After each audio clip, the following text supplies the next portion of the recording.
Hello everyone, आप सभी का स्वागत है अपने YouTube channel luxury TET exam में। इस वीडियो के माध्यम से हम लोग पीजीटी के जो विज्ञापन जारी किया गया है, जो करीबन 3120 पदों के लिए, उसको डिटेल में समझेंगे। क्या क्वालिफिकेशन रहेगा, एज कट ऑफ क्या रहेगा, इसके साथ ही साथ सिलेबस क्या है, एग्जाम किस प्रकार से लिया जाएगा, किस वर्ग के लिए कितना रिक्तियाँ हैं, इसके साथ ही साथ इंपॉर्टेंट केवल पॉइंट को हम लोग इस वीडियो के माध्यम से समझेंगे। यदि चैनल पर पहली बार आए तो चैनल को जरूर सब्सक्राइब कर लीजिएगा और इस वीडियो को ज़्यादा से ज़्यादा लोगों तक शेयर कीजिएगा। तो देख सकते हैं पीजीटी के लिए करीबन 3120 पदों के लिए ये विज्ञापन जारी किया गया है जेएसएससी के माध्यम से। नियमित भर्ती है, देख सकते हैं। हम लोग एक एक करके केवल इंपॉर्टेंट पॉइंट को समझते हैं। पहला जो पॉइंट है यहाँ पर विज्ञापन में, जिसमें बताया गया है कि भारत के नागरिक से क्या होंगे, आवेदन मंगाए जाएंगे स्नातकोत्तर प्रशिक्षित शिक्षक प्रतियोगी परीक्षा 2022। यहाँ पर देख सकते हैं नियमित भर्ती के लिए भारत राज्य के नागरिक आवेदन कर सकते हैं। लेकिन इसके साथ ही साथ एक रिस्ट्रिक्शन लगाया गया है कि आपको भारत के नागरिक के साथ साथ क्या होना होगा, झारखंड राज्य से मैट्रिक और इंटर की डिग्री हासिल करनी होगी। वहीं पर आरक्षण वर्ग के लिए इसको शिथिल रखा गया है। ठीक है, हम इसके बाद दूसरा पॉइंट को हम लोग डिटेल में समझते हैं। दूसरा पॉइंट है परीक्षा शुल्क से संबंधित, जिसमें बताया गया है कि सभी वर्ग के लिए 100 रखा गया है। वहीं पर कुछ परीक्षा शुल्क में छूट भी दिया जाएगा। जो अनुसूचित जाति और अनुसूचित जनजाति से बिलोंग करते होंगे, उन्हें केवल और केवल 50 रुपये आवेदन शुल्क रखा गया है। वहीं पर बता दें, जो निःशक्त जो दिव्यांग होंगे या उनकी जो मात्रा होगी 40% या इससे अधिक होगी, उनको भी परीक्षा शुल्क में यहाँ पर छूट दिया गया है। बता दें कि यह परीक्षा शुल्क केवल और केवल झारखंड राज्य के ही अभ्यर्थियों के लिए मान्य होगी। यदि कोई झारखंड के अन्य राज्य के अभ्यर्थी अपने रिजर्वेशन को दिखाते हैं तो यह अनुमान्य होगी और उस आवेदन को क्या किया जा सकता है, रद्द भी किया जा सकता है। यहाँ लिखा गया है, झारखंड राज्य के स्थानीय निवासी अनुसूचित जाति अनुसूचित जनजाति कोटि से इतर अभ्यर्थियों को द्वारा जो रियायती दर पर परीक्षा शुल्क भरे जाने की स्थिति में उनके आवेदन पत्र को क्या किया जा सकता है, रद्द किया जा सकता है और अभ्यर्थियों को भी समाप्त किया जा सकता है। अर्थात अन्य राज्य के अभ्यर्थियों को यह लाभ नहीं दिया जाएगा, केवल झारखंड राज्य के अभ्यर्थी के लिए यह छूट दिया गया है। वहीं पर बता दें कि बैकलॉग रिक्तियां के तहत भी यहाँ पर कुछ बताया गया है कि विज्ञापन संख्या 14/2022 और 15/2022 दोनों के लिए अर्हता प्राप्त अभ्यर्थी एक ही साथ आवेदन कर सकेंगे। और इस आशय का विकल्प में आपको क्या दिया जाएगा, ऑनलाइन जब आवेदन करेंगे उस समय आपको उपलब्ध रहेगा। ठीक है, दोनों विज्ञापन के लिए आवेदन करने की स्थिति में एक ही परीक्षा शुल्क देय होगा। यदि कोई अभ्यर्थी सिर्फ एक विज्ञापन के लिए आवेदन करना चाहते हैं तो वैसी स्थिति में उन्हें केवल एक ही परीक्षा शुल्क देना होगा। दोनों विज्ञापन के लिए एक ही परीक्षा क्या किया जाएगा, आयोजित कराई जाएगी। अर्थात जो बैकलॉग रिक्तियां हैं उनके लिए भी एक ही परीक्षाएं आयोजित करवाएगी, एक ही साथ आयोजित करवाई जाएगी। तीसरा है रिक्ति से संबंधित, देख सकते हैं नियमित ये भर्ती है, जो कि आपको बता दें कि 75% पर क्या होगा, सीधी बहाली होगी और 25% पदों पर जो आरक्षित है, जो टीजीटी में पूर्व से पढ़ा रहे हैं, करीबन उनका 3 साल पूरा हो चुका है, उनके लिए 25% आरक्षण रखा गया है। और जो नियमित भर्ती है 75% पर सीधी बहाली होगी। वहीं पर बता दें कि ये जो 25% है, यदि सीटें नहीं भरती है तो इस पर भी इसी विज्ञापन के तहत से फिर से विज्ञापन जारी करके इस सीटों को भरा जाएगा। तो आप यहाँ पर अपने अपने सब्जेक्ट के अनुसार यहाँ पर देख सकते हैं पदनाम दिया गया है, कौन से सब्जेक्ट का है। स्नातकोत्तर प्रशिक्षित शिक्षक जीव विज्ञान का यहाँ बताया गया है। यहाँ पर आरक्षित अनारक्षित यूआर कैटेगरी दे सकते हैं। यहाँ पर बताया गया ईडब्ल्यूएस को ही बोला जाता है, देख सकते हैं ईडब्ल्यूएस आर्थिक रूप से कमजोर वर्ग बताया गया है। वहीं पर बता दें कि यहाँ पर अनुसूचित जनजाति बताया गया है, अनुसूचित जाति, अत्यंत पिछड़ा वर्ग एनेक्सर 1 और पिछड़ा वर्ग एनेक्सर 2।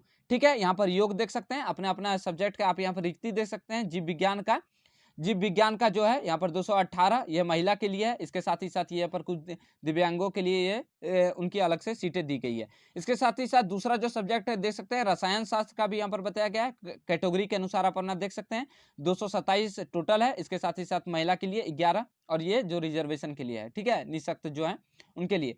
फिर वहीं पर देख सकते हैं भूगोल के लिए भी बताया गया है, जो कि 10+2 में जो सब्जेक्ट रहते हैं उनके लिए विज्ञापन जारी किया गया है। सारे सब्जेक्ट के लिए, कुछ सब्जेक्टों को छोड़कर जिस पर भी मांग उठ रही है, जैसे हो गया पॉलिटिकल साइंस, उसके लिए भी अभ्यर्थी मांग कर रहे हैं कि उसको भी ऐड किया जाए। तो अभी जो है यहाँ पर देख सकते हैं भूगोल के लिए भी जारी है, करीबन 164 पद है यहाँ पर। इसके बाद महिला के लिए 9 और ये निःशक्त दिव्यांगों के लिए है। ठीक है, इसके साथ ही साथ बढ़ जाए हिंदी के लिए, हिंदी जो रेगुलर वाले के लिए ये है। इसके बाद देख सकते हैं 163, ये अपने अपने कैटेगरी के अनुसार भी देख सकते हैं, पूरा कैटेगरी के अनुसार है। अर्थशास्त्र का देख सकते हैं, इकोनॉमिक्स सब्जेक्ट के लिए यहाँ पर बताया गया है, इकोनॉमिक्स का है। हम लोग डिटेल में सारी बातों को देख रहे हैं। इतिहास का देख सकते हैं, इतिहास का किस प्रकार से पदों का विखंडन किया गया है, किस जाति के लिए कितना है, ये भी देख लीजिएगा। इसके साथ ही साथ संस्कृत सब्जेक्ट के लिए यहाँ पर संस्कृत का बताया गया है। इसके साथ ही साथ यहाँ पर देख सकते हैं 8वां नंबर में है, भौतिक शास्त्र के लिए है। ठीक है, इसके बाद यहाँ पर देख सकते हैं गणित का है, 9वां नंबर में गणित का किस प्रकार से सीटों का विखंडन किया गया है, अपने जाति के अनुसार, अपने कोटि के अनुसार देख सकते हैं। फिर इसके बाद है वाणिज्य शास्त्र, इसके साथ ही साथ अंग्रेजी, यहाँ पर सारे अपनी कैटेगरी। वहीं पर बता दें, यहाँ पर देख सकते हैं फिर एक यहाँ पर खंड आ जाता है कि सीमित भर्ती, जो कि कार्यरत है टीजीटी में जो पढ़ा रहे हैं 9 से 10 वाले जो शिक्षक है जो पढ़ा रहे हैं, उनके लिए 25% पदे क्या है आरक्षित है, उनके लिए केवल केवल सीट है, रिजर्वेशन वाली सीट है, जिसमें केवल केवल टीजीटी के शिक्षक ही भर पाएंगे। ठीक है, ये रिजर्वेशन वाली सीट है, तो उनके लिए भी सारे सब्जेक्ट के लिए बहाली निकाला गया। जीव विज्ञान का अपना ये 25% पूरे सीट का 25% निकालकर इन लोगों को दिया गया है। यहाँ सारा सब्जेक्ट है, आप लोग सब्जेक्ट देख लीजिएगा, हिंदी, अर्थशास्त्र, इतिहास, संस्कृत, इसके बाद ही भौतिक शास्त्र, इसके बाद है गणित, वाणिज्य शास्त्र, अंग्रेजी। तो ये देख लिए, ये 25% रिजर्वेशन वालों के लिए था। इसके बाद हम लोग केवल इंपॉर्टेंट पॉइंट को समझेंगे ताकि वीडियो भी ज्यादा लंबा ना हो। यहाँ पर हम लोग फिर एक नेक्स्ट पॉइंट, इंपॉर्टेंट पॉइंट को देखते हैं कि झारखंड +2 शिक्षक जो विद्यालय में कार्यरत है, झारखंड कर्मचारी नियुक्ति एवं सेवा सत्र नियमावली 2012 एवं संशोधित नियमावली 2022 के नियम 3 एवं 1 में उल्लेखित पदों को चिन्हित रिक्तियों में 25% पद क्या होंगे सरकारी माध्यमिक विद्यालय में निर्धारित अर्हता प्राप्त 3 वर्षों के अनुभव रखने वाले अभ्यर्थियों के लिए निकाला गया है। अर्थात जो रिजर्वेशन वाले जो पद थे हम लोगों ने देखा, उसमें 25% क्या होंगे टीजीटी के लिए, शिक्षकों के लिए रिजर्व है, और 75% पदों के लिए क्या होंगे सीधी बहाली निकाली जाएगी, जिसमें अन्य जनरल अभ्यर्थी आवेदन कर सकते हैं। तो ये 75% देख सकते हैं, और 25% टीजीटी के लिए रिजर्व है उनको, लेकिन क्या करना होगा 3 साल का उनको 3 वर्षों का उनका अनुभव होना चाहिए, ठीक है, पढ़ाने का। परंतु यदि किसी सरकारी माध्यमिक विद्यालयों के निर्धारित अर्हता प्राप्त 3 वर्षों के अनुभव रखने वाले शिक्षकों हेतु आरक्षित पदों पर योग्य शिक्षक पर्याप्त संख्या में उत्तीर्ण घोषित नहीं हो पाते हैं, तो वैसी स्थिति में इन आरक्षित पदों पर भी विज्ञापन एवं संव्यवहार से सीधी नियुक्ति की जाएगी। यहाँ पर बहुत अच्छी, यहाँ पर देख सकते हैं एक लाइन लिख दिया गया है ताकि बाद में संज्ञान में ना ऐसा मामला। तो यहाँ पर एक लाइन लिख दिया गया है कि यदि 25% सीट जो रिजर्वेशन में रखा गया है टीजीटी वालों के लिए अगर नहीं भर पाता है, तो इसके विरुद्ध भी क्या होंगे फिर से नियमित अर्थात जनरल बहाली निकाला जाएगा। जो 75% पे जिस तरह से सीधी बहाली हो रही है, अगर 25% पद नहीं भर पाता है तो फिर से उस संव्यवहार के अनुसार से इसी विज्ञापन के तहत सीधी बहाली उस पदों के लिए भी निकाली जाएगी। इसके साथ ही साथ देख सकते हैं कुछ इंपॉर्टेंट पॉइंट यहाँ पर दिया गया है, आप लोग डिटेल में यहाँ पर देख सकते हैं। हम लोग केवल केवल क्या करेंगे, इंपॉर्टेंट पॉइंट को ही देखेंगे। यहाँ पर एक पॉइंट यहाँ भी देख सकते हैं, काफी अच्छा बताया गया है कि स्नातकोत्तर प्रशिक्षित शिक्षक जीव विज्ञान की रिक्ति के विरुद्ध वनस्पति शास्त्र एवं प्राणी शास्त्र में से किसी एक विषय में स्नातकोत्तर योग्यताधारी आवेदन देने के पात्र होंगे। अर्थात आप यदि वनस्पति शास्त्र और प्राणी शास्त्र किए हैं तो आप जीव विज्ञान की रिक्ति के विरुद्ध क्या कर सकते हैं, आवेदन कर सकते हैं। बहुत अच्छा लाइन है।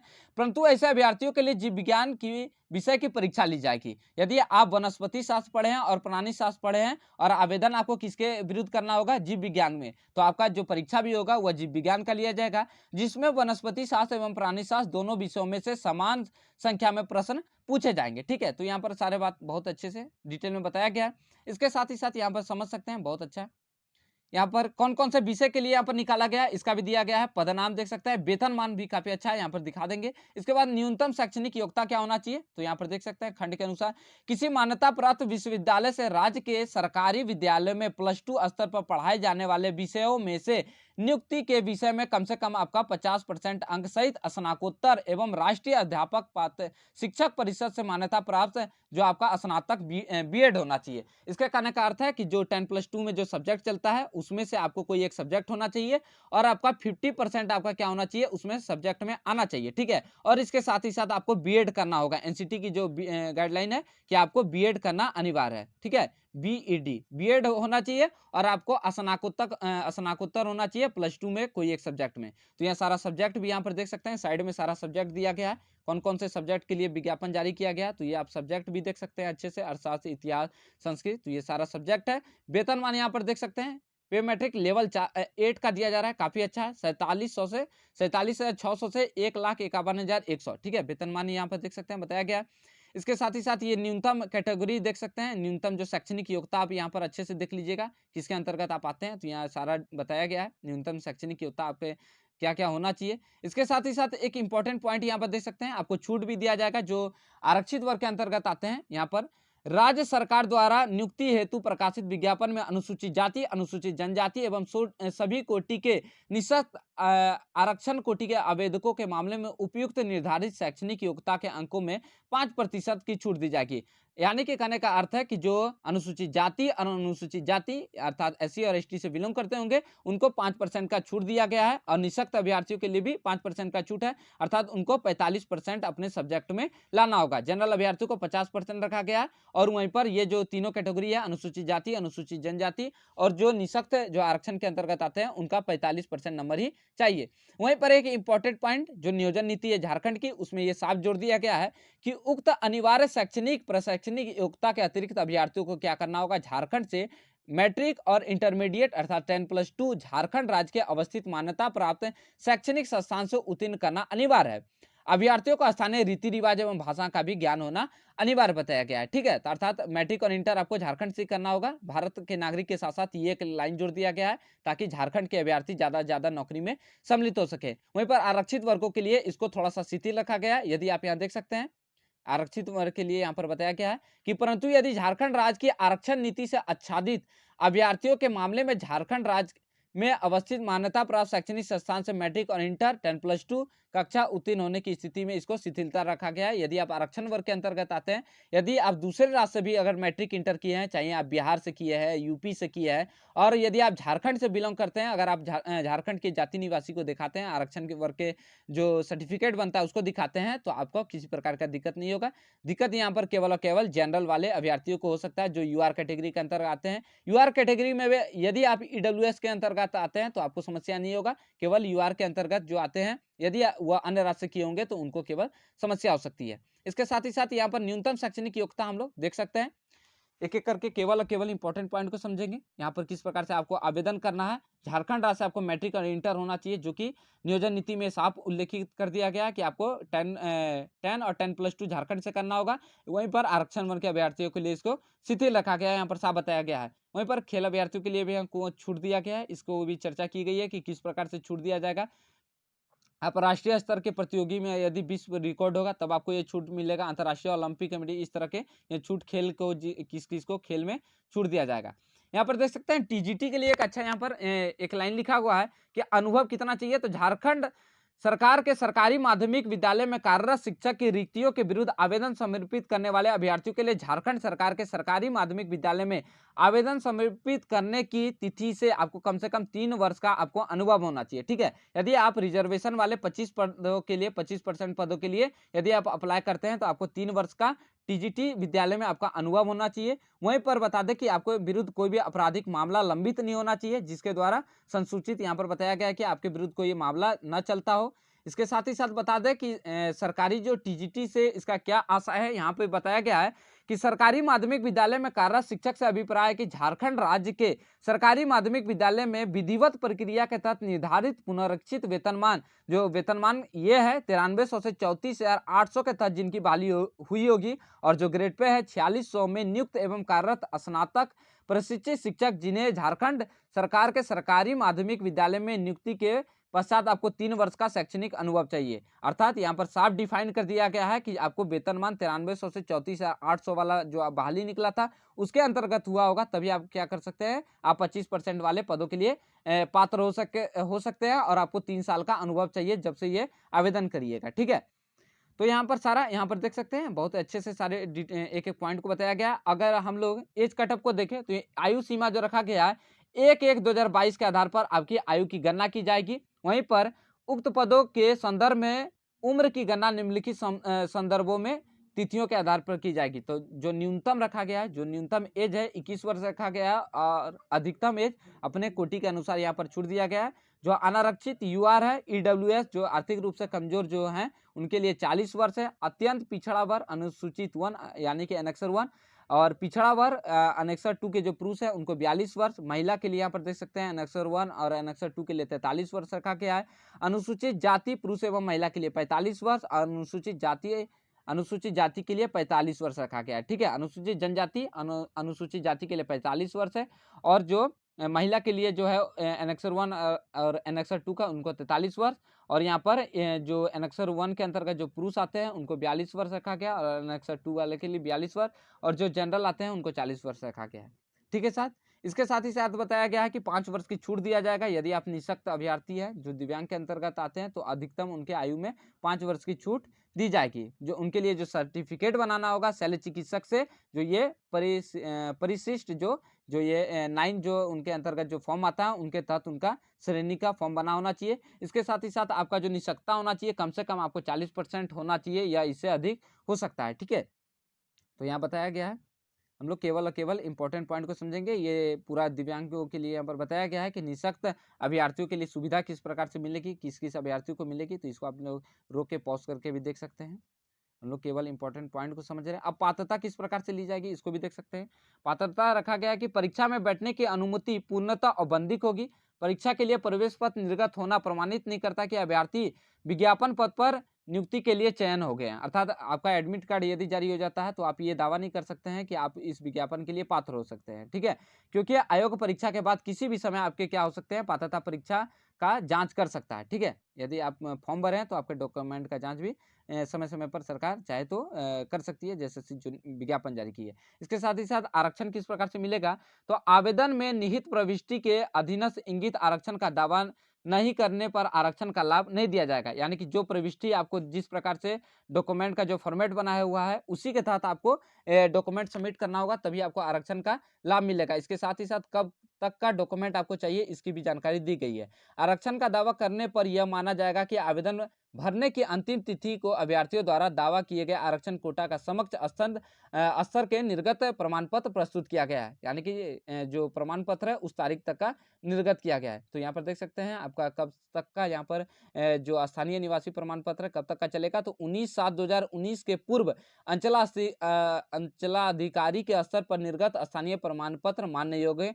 अर्थात 19/7/2019 के पूर्व का यदि आप सीओ लेवल का जो होता है वो अगर आप डॉक्यूमेंट देते हैं निवासी को तो ये मान्य नहीं होगा, उसके बाद का चाहिए। इसके साथ ही साथ दिनांक 2/6/2016 के पूर्व किसी भी स्तर के निर्गत स्थानीय प्रमाण पत्र मान्य नहीं होंगे। यहाँ पर बताया गया कि आपको निवासी किस प्रकार से किस फॉर्मेट पर बनवाना है, इसकी भी हम लोग पीडीएफ दिखाएंगे।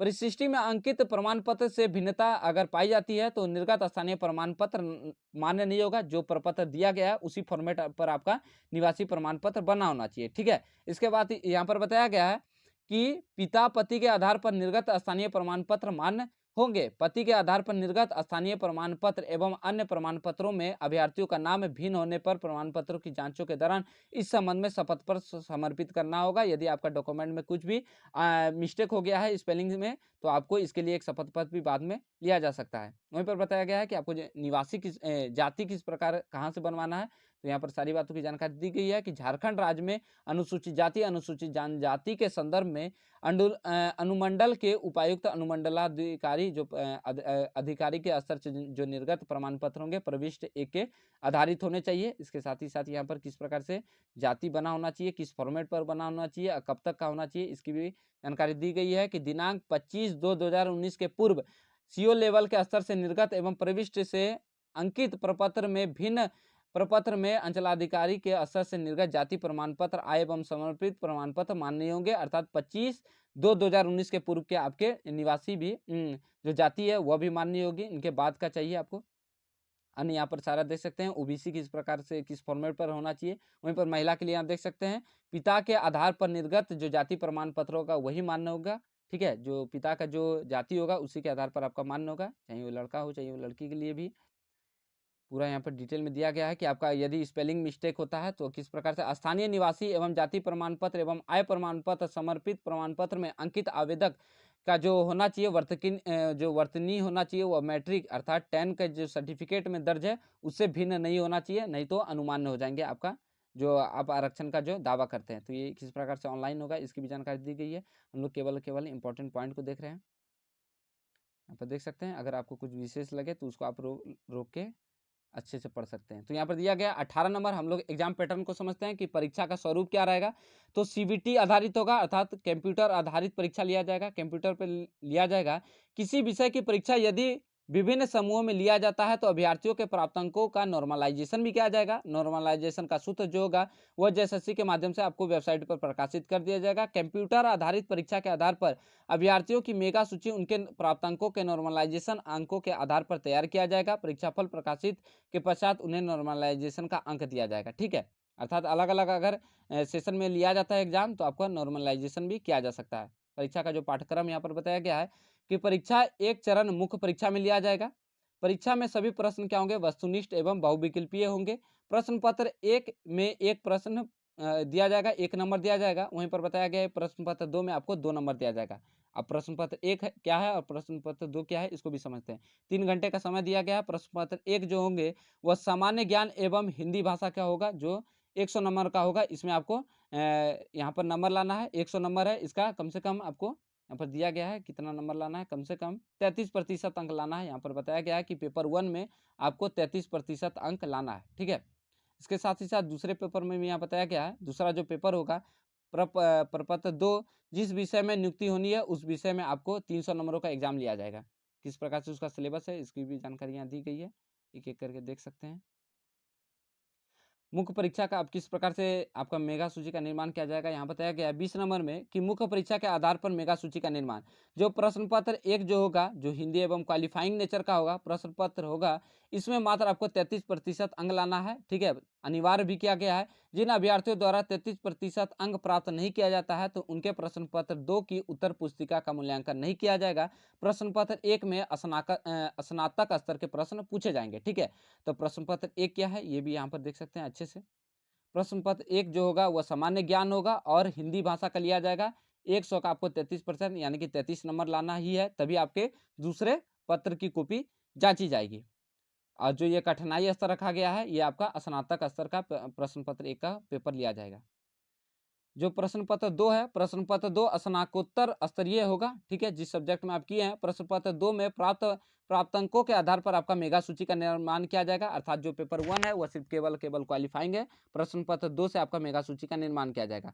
परंतु यह है कि न्यूनतम आपको 50% अंक लाना, इसमें भी आपको अनिवार्य किया गया है। अनुसूचित जाति अनुसूचित जनजाति यानी कि SC ST जो उम्मीदवार होंगे उनको केवल 45% अंक लाना है। यानी कि जनरल अभ्यर्थियों को 50% अंक लाना है जो सेकंड पेपर है, और उसमें जो रिजर्वेशन के हैं अर्थात अनुसूचित जाति अनुसूचित जनजाति को 45% अंक लाना है। ठीक है, ये जो प्रश्न पत्र होंगे बहुविकल्पीय होंगे। इस प्रकार से सारा बात बताया गया। यदि नंबर सेम हो जाता है यदि मेगा अंक में तो किस प्रकार से नाम की इक्वल आपको लिया जाएगा, नाम के आधार पर लिया जाएगा। यदि मेगा संघ में समान अंक हो जाता है तो इसके बाद आपका जो डेट ऑफ बर्थ होता है उसके आधार पर लिया जाएगा। यहाँ पर और भी देख लेते हैं कुछ पॉइंट इंपॉर्टेंट होगा। तो प्रमाण पत्र का सत्यापन नियुक्ति किस प्रकार से किया जाएगा, तो यहाँ पर देख सकते हैं। अगर आपको विशेष कुछ लगे तो आप पॉज करके उसको पढ़ भी सकते हैं डिटेल में। इसका PDF हम लोग टेलीग्राम पर प्रोवाइड करवा दिए हैं, अगर पढ़ना है तो हम लोग टेलीग्राम का इसमें लिंक भी डाल देंगे। तो देख सकते हैं प्रवेश आपको किस प्रकार से जाति का जो फॉर्मेट बताया गया है कि आपको इसी फॉर्मेट पर आपका जाति प्रमाण पत्र बना होना चाहिए। ये जो फॉर्मेट JSSC के माध्यम से दिया गया इसी फॉर्मेट पर आपका होना चाहिए। आप यहाँ अच्छे से इसको क्रीमी लेयर जो होता है यहाँ पर क्रीमी लेयर रहित होने संबंधित स्वघोषणा पत्र भी इसी फॉर्मेट पर होना चाहिए, नहीं तो आपके अनुमान हो जाएंगे। तो ये सारे आप लोग देख सकते हैं अच्छे से कि किस फॉर्मेट पर आपका किस प्रमाण पत्र होना चाहिए। निष्पक्षता के लिए प्रमाण पत्र का जो फॉर्मेट है ये जारी किया गया है। ये करीबन 63 पेज का सारा है, आप इसको डिटेल में एक एक करके देख सकते हैं। पूरा सिलेबस यहाँ पर दिया गया है कि सिलेबस क्या है, सिलेबस भी देख सकते हैं। मुख्य परीक्षा का जो सिलेबस पाठ्यक्रम रखा गया है हिंदी के लिए क्या है, हिंदी के लिए देख सकते हैं, हिंदी ये हो गया। अंग्रेजी के लिए यहाँ पर रखा गया है, तो आप लोग इसको डिटेल में पढ़ सकते हैं। टेलीग्राम पर इसका पूरा PDF है, एक बार जरूर जाके ज्वाइन कर लीजिएगा और इसको जरूर एक बार पढ़ लीजिएगा। धन्यवाद साथियों, फिर कोई अपडेट आएगी तो चैनल के माध्यम से अपडेट किया जाएगा। ये करीबन 63 पेज का PDF है, जरूर एक बार। हम लोगों ने सारे इंपॉर्टेंट पॉइंट को करीबन देख लिए हैं। अगर कोई छूट गया होगा तो जरूर कमेंट कर दीजिएगा ताकि उसकी भी जानकारी आप लोगों के बीच शेयर की जाएगी। तो ये रहा करीबन 3120 पदों के लिए ये विज्ञापन जारी किया गया है, जिसमें 2855 है यह नियमित भर्ती निकाली गई है और 265 जो है यह बैकलॉग रिक्ति है। ठीक है, तो ये टोटल मिला के 3120 पदों के लिए विज्ञापन PGT के लिए जारी किया गया है। और ये जो फॉर्म अप्लाई किया जाएगा वो आपको बता दें कि 25 अगस्त से 23 सितंबर तक ये क्या होगा, आवेदन आप कर सकते हैं। धन्यवाद। फिर कोई अपडेट आएगी तो चैनल के माध्यम से शेयर किया जाएगा। धन्यवाद।